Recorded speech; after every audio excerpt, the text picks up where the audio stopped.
The views and opinions expressed by contributors on the Spoon River Gothic podcast are their own and do not necessarily reflect the position of the host.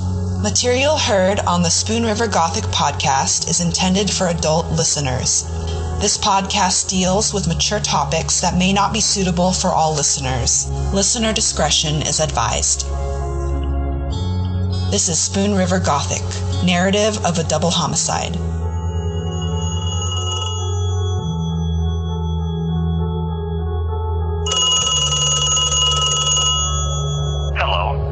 Available to take your call. Please leave a message after the tone.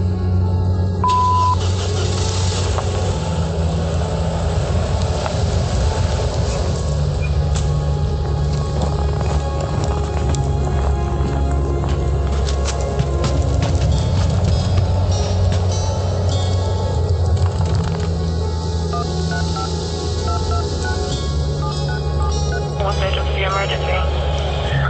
5 seconds.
Why did you call me? Do you know how I was related to all that? Yep, the first one on the scene. And it was abnormal to go check on anybody, and that's why it took me longer than it could have. But she had responsibilities early that morning for the bank that I didn't know about. So the people who knew where she was supposed to be and wasn't were really insistent that they knew something was wrong. They wanted me to try to find out. So I went there. I would have done anything to save them, but I couldn't. But I'm lucky it didn't cost me my life too. And it was so confusing for those few moments, and life's never seemed the same since that day. But I'm not the victim. I know who the victims were, and her family was also victims.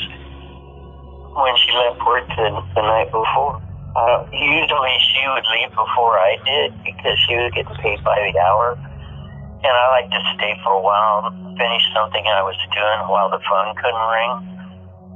So she'd usually go home right at 5, and I'd stay for a little while.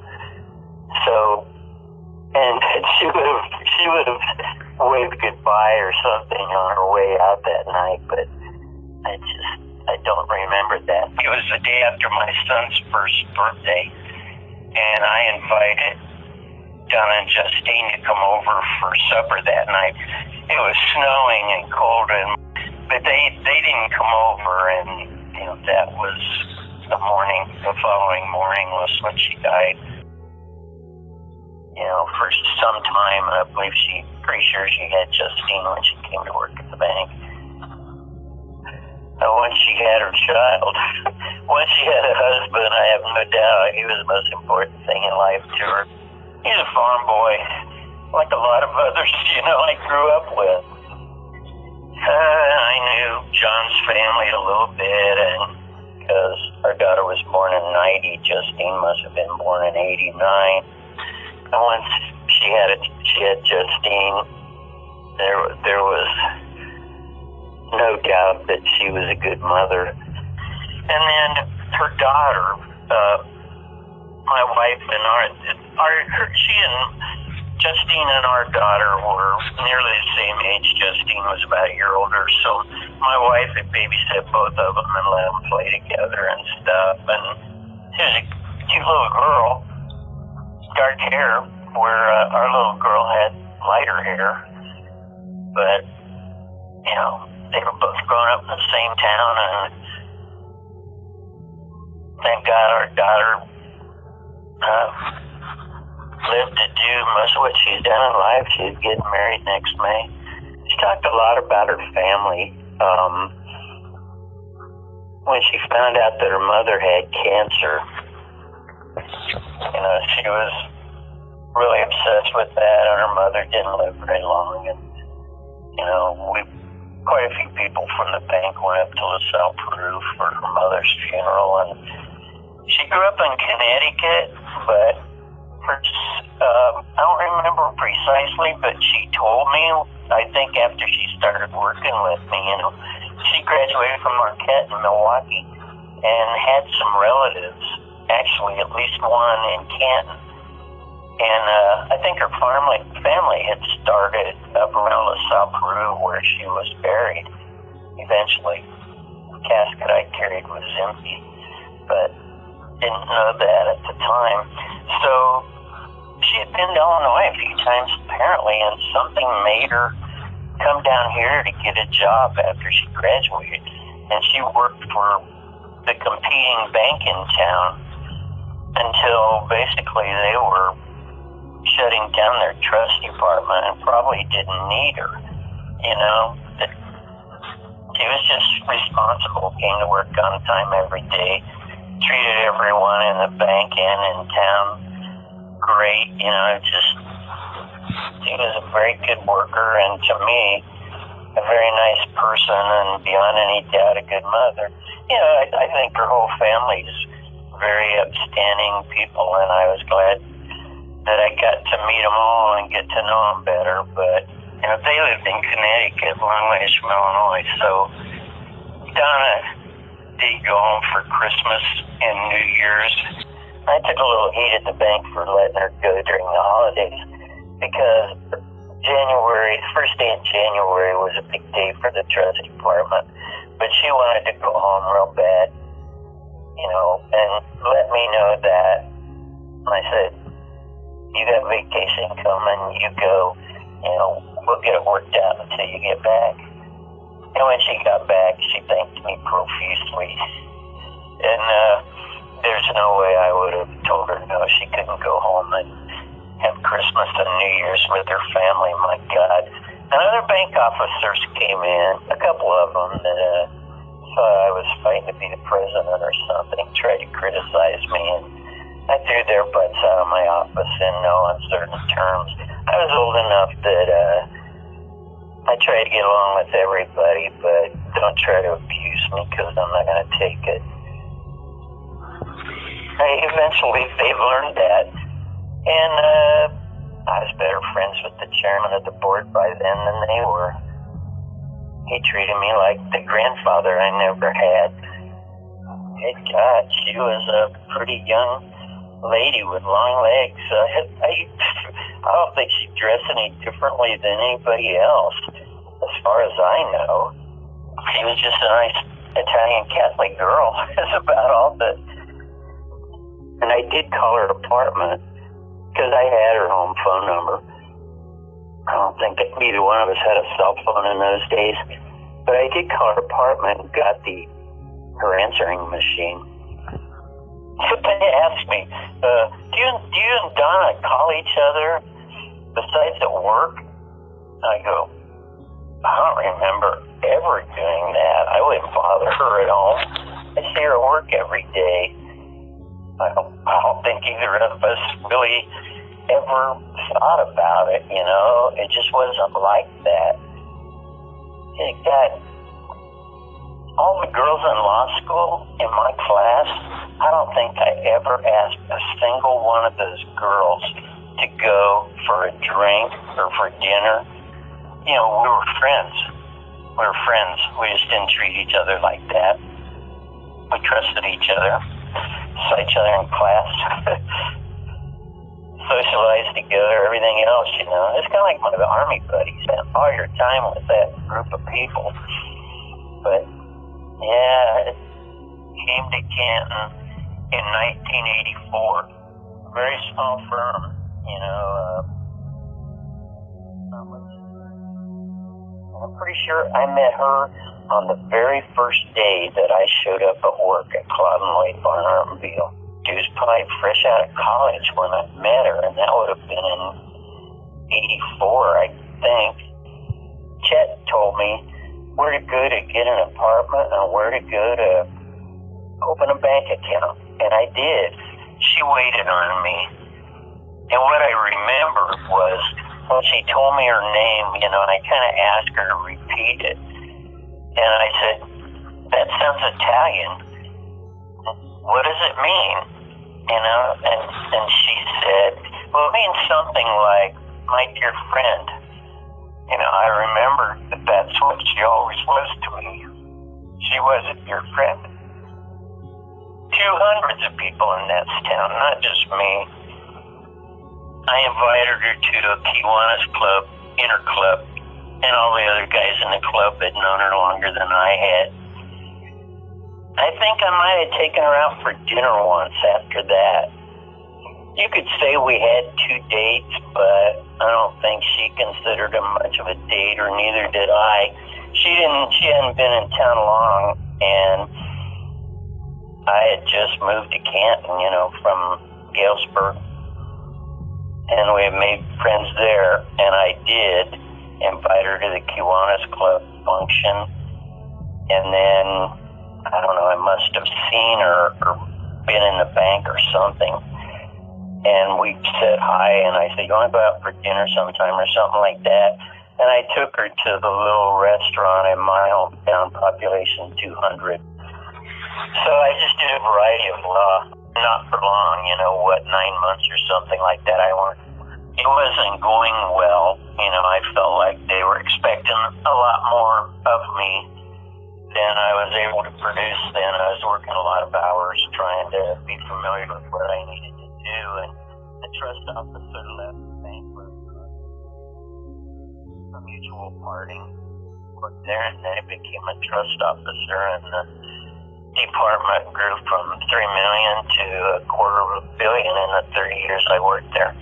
I think my wife knows that Donna and I went out for dinner once into the Kiwanis Club thing, and then we'd see each other at the bank picnic and stuff, but my wife was always with me.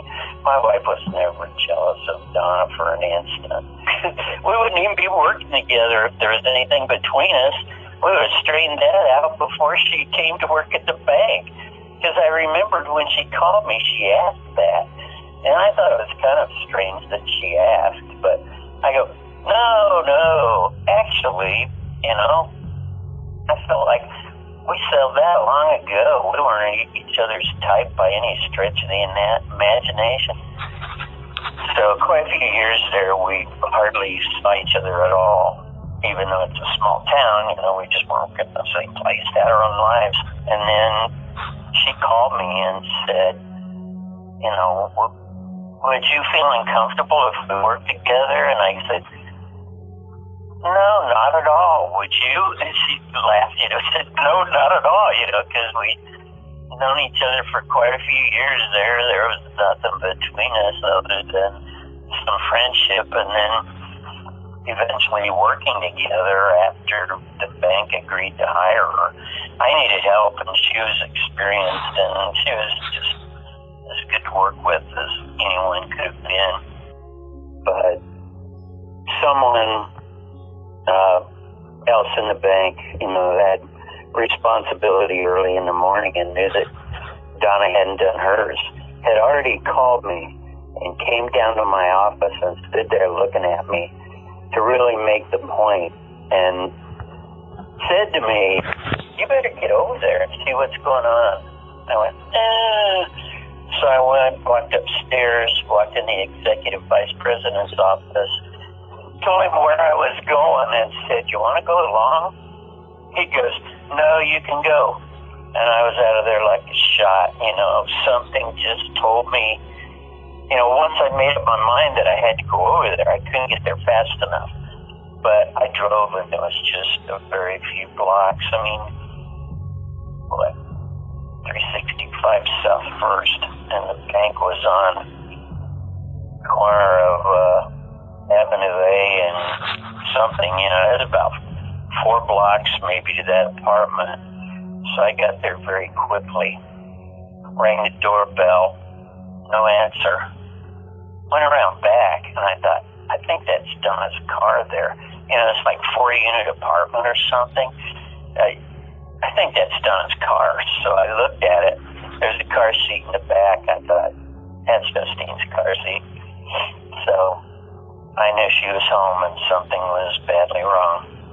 Something just wasn't right, and I'd never been so excited in my life as discovering that fire, being afraid they were inside, trying to do what I could, I don't talk about it, but I'm not afraid to bring it back up, It kind of makes me feel better to know that someone understands, in case it might help somebody else someday. I had no idea what was going on, but there was a big, heavy, probably that did the whole apartment, window air conditioner right by the door to her apartment. And I pulled that out of the window, and it was so heavy with my arms extended, I couldn't hold it. And it pulled me over, bent over, and a fireball went over my head.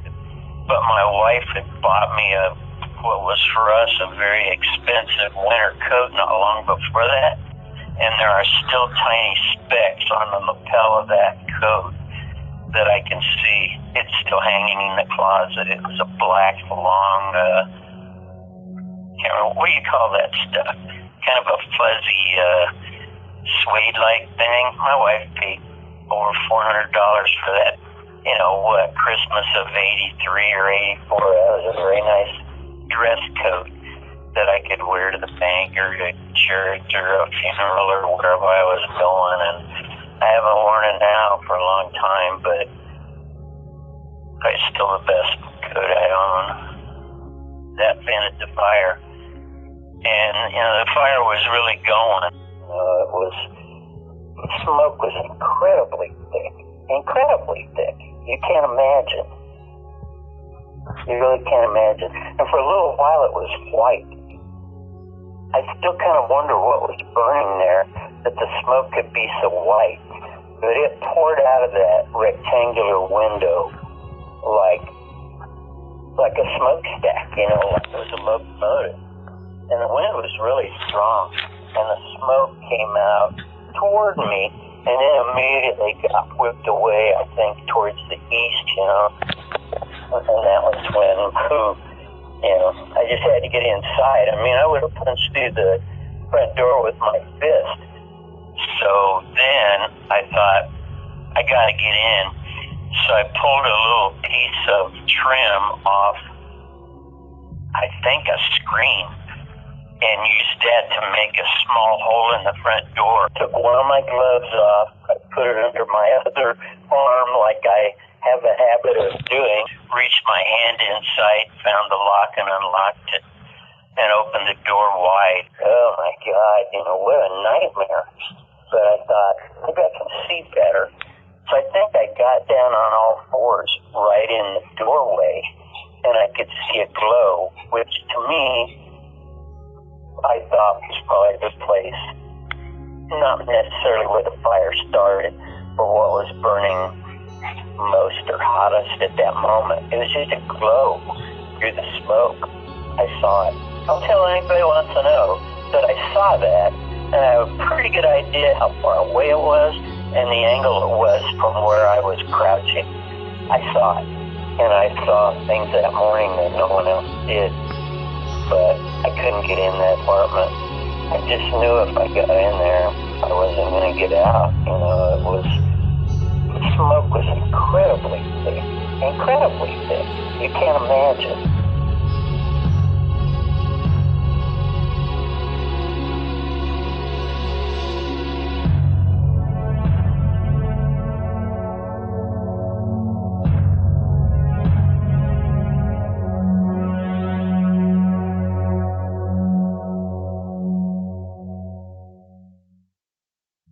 Spoon River Gothic is a production of Lonebird Media in association with CZ Studio. The show is produced by August Olson, editing, directing, and producing by Corey Zimmerman. Audio mastering and engineering by E. Mastered. Research is done by Anne-Marie Cannon, Chelsea Mesa, and me, Jinra Illustrissimo. Spoon River Gothic is written and hosted by Corey Zimmerman. You can follow the show at czstudio.works and read the blog at spoonrivergothic.com. Show some love by leaving us a rating or review on Spotify, iHeartRadio, Apple Podcasts, or wherever you get your podcasts. And stay tuned for the next episode as we dive deeper into the Donald Bull case. Thank you for listening. This is Spoon River Gothic, narrative of a double homicide.